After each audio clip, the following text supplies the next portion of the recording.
right, guys, we're going to go ahead and move into keeping the main thing the main thing. All right. So this week for the big idea, we talked about how to go about doing freedom. And so having that theme kind of arch into keeping the main thing, I said, that we are free to do the things that we should do. And one of the things that you should do, that you should be free to do no matter what, is to tell the truth.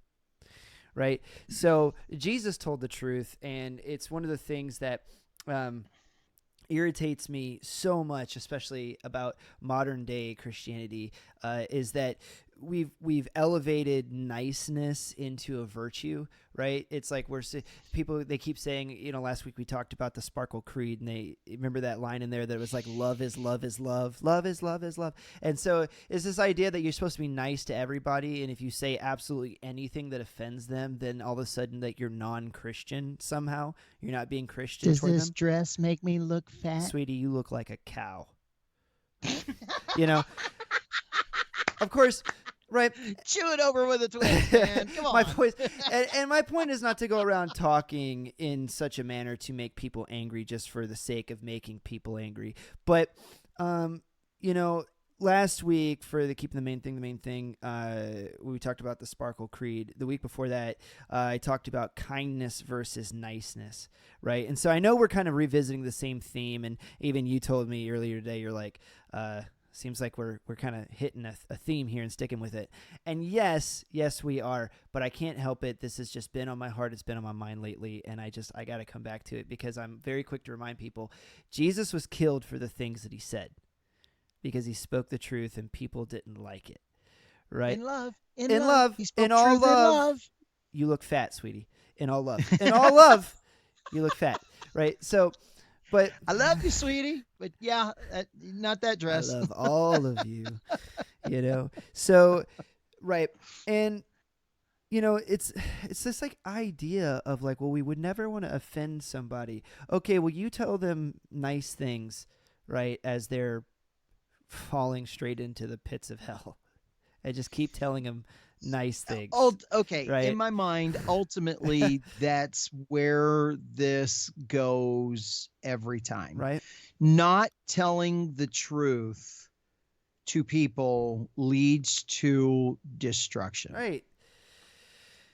It doesn't matter if you're talking, okay, I don't tell you the truth about the tire that I just put you on the car, I just put on your car. You're driving down the road and that thing blows. I didn't tell you the truth about it, but I didn't want to offend you with that tire. Right. I could tell you don't want to hear it about the different dysphorias because it makes you feel good. But every one of those dysphorias is going to lead to destruction in your life. We know that. 25 years ago, I'm in the was in the psychology field. I still am, really, in a lot of ways, even though I'm a pastor, but I bring it in a whole nother section. That's for another day. Dysphoria destroys your life, whether you look at it from a Christian perspective, whether you look at it from a regular psychological perspective. It destroys your life. It destroys relationships around you. We used to tell people that and try to help them out of the different dysphorias that there are. But now but if that's the way you feel, let's do it. I haven't talked to anybody in the psychology field lately. I would really like to know what the DSM now says about dysphorias, because according to our current culture, you might as well rip them out of the book. You can talk about all of that. The ultimate is, though, not talking to you about your heart and soul, that it is eternal and God has a requirement for you. And not telling you the truth means I really don't like you because obviously I want you to go to hell. Or I would tell you the truth if I really loved you. Right. Yeah. I would tell you the truth. I would tell you the truth that fire will burn you. I would tell you the truth that wire with electric in it will shock you. I would tell you the truth if I really cared about you. If you want me to prove to you that I don't care, I don't say anything. 100%. One last go on. example. Do whatever you I want. knew a I young don't care. man. I'm sorry. I knew a young man. He was approximately 5 years old. At 5 years old, he saw a 2.5-year-old walking in the streets, a 2.5-year-old child walking in the streets. He cared about that 2.5-year-old child, took her, the 5-year-old, led her by the hand and walked her home around the corner, around the block. The parents did not know that she had come out. He cared enough to walk out into the middle of the street, take that 2-year-old by the hand, and take her home. That's called caring. That's what you do. But we are living in a society today that there are people that would have let that 2.5-year-old walk in the middle of the street because they're afraid of 1,000 other things instead of being most concerned about that child's life. The worst one, this has torn me up, but is video recording off of phones on a New York subway. Happened a little over a year ago. A woman was taken down in a rape. Mm-hmm. And there are 7 video recordings of people on their phones filming it. Mm-hmm. Not one person intervened. I cannot imagine that woman screaming for help, being surrounded by people, and no one came to her aid. That haunts me, that story does. Yeah. If you really love people, you do something. You'll tell them the truth. Right. And so that's what I want to read tonight is just an example when I say like Jesus was killed for the things he said because he said the truth and people didn't like it. The scripture that I wanted to read to you guys tonight is just an example of him speaking to the Pharisees, the religious leaders of the day, in a manner that they didn't like, right? In a very harsh manner. And so this is Matthew chapter 23. I'm going to begin reading here in verse 27. And Jesus says, "Woe to you, teachers of the law and Pharisees, you hypocrites! You are like whitewashed tombs, which look beautiful on the outside, but on the inside are full of the bones of the dead and everything unclean. In the same way, on the outside you appear to people as righteous, but on the inside you are full of hypocrisy and wickedness. Woe to you, teachers of the law and Pharisees, you hypocrites! You build tombs for the prophets and decorate the graves of the righteous.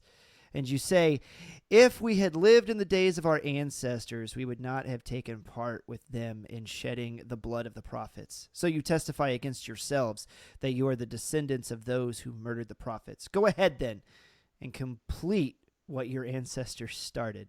A little bit of foreshadowing there. "You snakes, you brood of vipers, how will you escape being condemned to hell? Therefore, I am sending you prophets and sages and teachers. Some of them you will kill and crucify. Others you will flog in your synagogues and pursue from town to town. And so upon you will come all the righteous blood that has been shed on earth, from the blood of righteous Abel to the blood of Zechariah, son of Berechiah, whom you murdered between the temple and the altar. Truly I tell you, all of this will come on this generation." Mm-hmm. And so, go ahead. I was just going to say, did you see where the love was in there? You may be all these things, but I'm still going to care enough to send you prophets and sages Right. to tell you the truth. Right. Absolutely. You know, we were making jokes about, you know, telling your, yes, sweetie, you look fat. We were making jokes about that earlier, but there is still mercy and love in telling the truth, regardless of how it may cut people sometimes. And again, I'm not advocating for going out and just telling people mean things to make them to make them angry. We advocate tact. We do advocate tact. Absolutely. I mean, let's use it, or you're going to get your head knocked off. Yeah, well, yeah, and you may deserve it if you know. And you may deserve it. But what I am saying, and your example earlier was super poignant, that if we love those around us, Tell them the truth.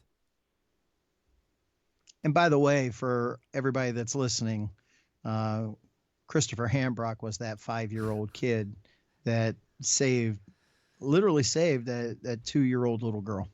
That was you, man. Yeah, do you remember? I do. That was a wild. You made it sound a lot cooler than the way I remember it going down, but but that's what we had for you guys this week. And keeping the main thing, do the loving thing, tell people the truth, even if it hurts their feelings. Jesus was not always necessarily a nice guy, but he is love. And here we see an example of him telling the truth and doing it in a harsh way, but still loving. Yep. Still loving. That's what we got for you guys this week. Thanks for hanging out with us. Hope you guys enjoyed the podcast this week. Like, subscribe, share it with a friend, and we hope to see you guys back here next week. We shall do it again. Stay free, my friends.